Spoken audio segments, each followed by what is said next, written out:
Welcome to Listening English Anywhere. This podcast is here to help you learn English anywhere you go. Whether you're at home, on the bus, or walking outside, you can practice your English with us. We talk about different topics to help you understand real English that you can use in your daily life. Each episode is easy to follow and fun. We use simple words and sentences to make learning English easy for you. No matter if you are a beginner or know a little English, this podcast is for everyone who wants to practice listening and speaking. Today's topic is time. In today's episode, we will talk about time.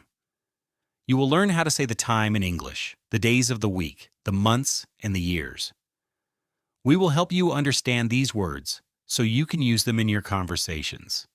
Let's start practicing together. Host, hello, and welcome to another episode of Listening English Anywhere. Today we're going to talk about a very important topic, time.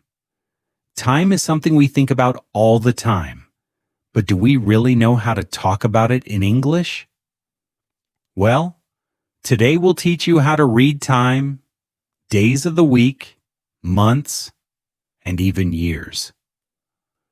I'm your host, and joining me today are John and Sarah. Hi, guys. John. Hi, everyone. I'm happy to be here. Time is a fascinating topic, and I'm excited to share what I know. Sarah. Hello. Time is something we all use, but we don't always talk about it in English. I can't wait to learn more together. Host. That's right. Time is something that is part of our daily lives, but when we think about it, there's so much more to discuss. From reading the time on the clock to understanding days, months, and years, there's a lot to cover. So, let's dive right in. Part 1. Reading the time. Host. Let's start with the basics, reading time. We use time every day, so it's very important to know how to say it in English. John, can you explain how we read the time when it's on the hour? John, sure. When it's on the hour, we say the number followed by a clock. For example, if the time is 4 o'clock, we say it's 4 o'clock. It's simple. Host, that's right. And Sarah, what if the time is 2:30? Sarah, we say it's 2:30, but we can also say it's 2:30. Host, exactly. And when the time is 15 minutes past the hour, we use quarter past. So if it's 6:15, we say it's 6:15. John, and when it's 45 minutes past the hour, we say 9:45. For example, if it's 9:45, we say it's 9:45. Host, exactly. Now let's do some practice. Sarah, if it's 7:10, how would you say that? Sarah, I would say it's 7:10.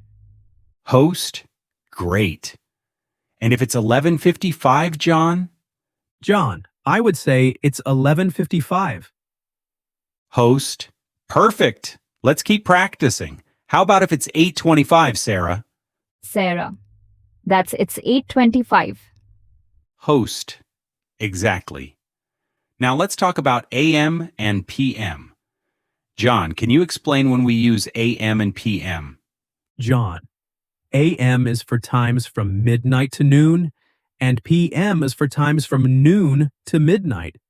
So 7 a.m. means 7 in the morning, and 7 p.m. means 7 in the evening. Host, that's right. Now let's practice saying the times with AM and PM. If it's 3 p.m., Sarah, how do you say that? Sarah, I would say it's 3 o'clock in the afternoon. Host, perfect. And if it's 10 a.m., John? John, I would say it's 10 o'clock in the morning. Host, exactly. Now let's mix it up a bit. How would you say 7:15 a.m., Sarah? Sarah, it's 7:15 in the morning. Host, great. You're doing a fantastic job. let's talk about how time changes during the day. John, do you feel that time passes faster during certain times of the day? John, yes, definitely. In the morning, I feel like time moves slowly. But in the afternoon, everything feels faster, especially when I have a lot to do. Host, I agree. And what about the evening, Sarah? Does time feel different for you in the evening? Sarah, in the evening, time goes by quickly too, but it's also a time to relax. I like to wind down and enjoy my evening activities. Host, yes, the evening is a special time to relax after a long day. Now let's think about time in different seasons. John, does the time feel different depending on the season? John, definitely. In winter, the days feel shorter because it gets dark earlier, but in summer, the days feel longer because it stays light outside for longer. Host, that's right. The time of year can really affect how we experience time. So let's ask our listeners a question. Do you feel the same way about time in different seasons? Part 2, Days of the Week. Host, let's talk about the days of the week. The days help us organize our time. John, can you tell us how you remember the days of the week? John, I usually start with Monday because it's the first day of the week. I think about my work schedule, and that helps me remember what comes next. Host, yes. Monday is the first day of the week for many people. Sarah, do you like Mondays? Sarah, I don't mind Mondays, but I prefer Fridays because it's the end of the work week. But Mondays are a good day to start fresh. Host, that's a good way to look at it. So let's talk about the days. The days are Monday, Tuesday, Wednesday, Thursday, Friday, Saturday, and Sunday. Now, John, what day comes after Tuesday? John, after Tuesday comes Wednesday. Host, exactly. And what about the day before Friday, Sarah? Sarah, the day before Friday is Thursday. Host, great. Now let's talk about your favorite days. What's your favorite day of the week, John? John, my favorite day is Saturday because I have the whole day free to do whatever I want.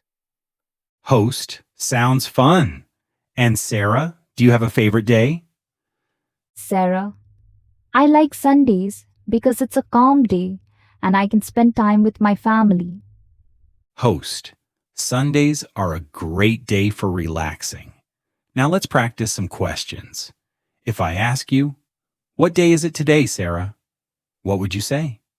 Sarah, I would say today is Thursday. Host, perfect. And if I ask you, what day is tomorrow, John? John, I would say tomorrow is Friday. Host, exactly. Now let's talk about the weekend. What do you usually do on weekends, Sarah? Sarah, on weekends I like to relax, maybe go out with friends, or just stay home and read.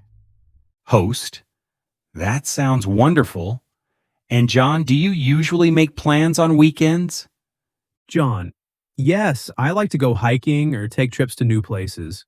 Weekends are perfect for exploring. Host, both of those ideas sound great. Weekends are for relaxing or having fun with friends and family. Do you agree, listeners? Part 3, Months of the Year. Host, let's move on to months of the year. There are 12 months in a year. John, can you tell us what the months are? John, sure. The months are January, February, March, April, May, June, July, August, September, October, November, and December. Host, great. Now let's practice. Sarah, which month comes after March? Sarah, after March comes April. Host, exactly. And what month comes before October, John? John, before October is September. Host. Perfect. Now let's talk about holidays.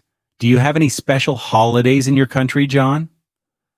John, yes, we have Christmas in December and New Year's Day in January. These are very special times for families to gather. Host. Those are wonderful holidays. Sarah, what about you? Do you have a favorite holiday? Sarah, I love New Year's because it's a time for fresh starts and celebrating with friends. Host. New Year's is a great holiday. It's a time for new beginnings. Now let's talk about the seasons of the year. John, what is your favorite season? John, I like autumn because the weather is cool and the leaves change color. It's a beautiful time of the year. Host. Autumn is lovely. And Sarah, do you like summer or winter more? Sarah, I like summer better because I love the warm weather and the long days. Host. It sounds like we all have different favorites. Now let's talk about birthdays. John, when is your birthday? John, my birthday is on December 5th. Host. That's great. And Sarah, when is your birthday? Sarah, my birthday is on July 15th. Host. That's wonderful. Birthdays are a great way to celebrate the time we have. Let's ask our listeners, when is your birthday? Can you say the date in English? Part 4, Years. Host. Now, let's move on to talking about years. When we say the year, we usually break it into two parts. John, how do we say the year 2025? John, we say 2025. Host. Exactly. And how about 1990, Sarah? Sarah, we say 1990. Host. Perfect. And let's talk about future years. In 10 years, what do you think the world will look like, John? John, I think there will be more technology to help us save time. I hope we will have more free time to spend with family and friends. Host. That sounds wonderful. I agree. Now let's practice saying the years. If it's the year 2050, how do we say that, Sarah? Sarah, it's 2050. Host. Exactly. Great job. Conclusion. Host. Wow. We've talked a lot today about time, how to read the time, days of the week, months, and years. I hope you've learned a lot and practiced your listening skills. Thanks for joining me today, John and Sarah. John, thanks for having me. It was a fun and educational conversation. Sarah, I really enjoyed it. It's great to think about time in so much detail. Host. And thank you to all our listeners for tuning in to Listening English Anywhere. We hope you've had fun and learned a lot. See you next time, and remember to keep practicing your English. Here's what you need to remember for today's topic. Telling the time. We use a clock for the exact hour, quarter past for 15 minutes past the hour, half past for 30 minutes past the hour, and quarter to for 15 minutes to the next hour. Days of the week. There are 7 days in a week. Monday, Tuesday, Wednesday, Thursday, Friday, Saturday, and Sunday. Months of the year. There are 12 months in a year. January, February, March, April, May, June, July, August, September, October, November, December. Years. To say the year, we use 19 for years from 1900 to 1999, and 20 for years from 2000 onward.